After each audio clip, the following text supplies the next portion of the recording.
என்னன்னா அவரு ஆரம்பிக்கும் பொழுதே கேப்டன் குறித்து பேசியிருந்தார். என்னுடைய அண்ணன் புரட்சி கலைஞர் கேப்டன் விஜயகாந்த். அப்ப என்ன ஒரு இது தமிழக மக்களுக்கு ஒன்று சொல்றேன் சார், கேப்டனை யார் சார் இவ்வளவு தூரம் மோசமா அவரை ஒரு கோமாளி லெவலுக்கு மாத்தினது யார் சார்? எவ்வளவு ஒரு கம்பீரமானவர், எவ்வளவு ஒரு வீரமிக்க நபர், எந்த அளவுக்கு எதிர்த்து அவர் அரசியல் செய்திருக்கிறாரு.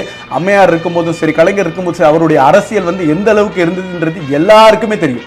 இவ்வளவு பேரை எதிர்த்து அரசியல் செய்ய வந்த நபரை எந்த அளவுக்கு சோசியல் மீடியால இதே திமுக அரசு எவ்வளவு அவரை கொச்சைப்படுத்தி கேலி செய்து ஒரு சக நடிகனை கொண்டு அவர் கூடயே அவரால் வாழ்ந்து அவரால் வளர்ந்த ஒரு நடிகனையே கொண்டு அவருக்கு எதிர்ப்பு அரசியல், இதெல்லாம் திமுக காரங்க தான் பண்ணுவாங்க, சூப்பரா பண்ணுவாங்க.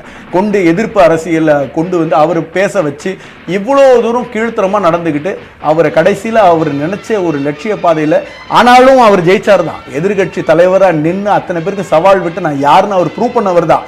ஆனாலும் இன்னும் அவர் பல சாதனைகளை செய்ய விடாமல் அவர் இவ்வளவு தூரம் மோசமா இதை பண்ணது இந்த திமுக அரசு தான். அது எங்ககிட்ட பழிக்காது.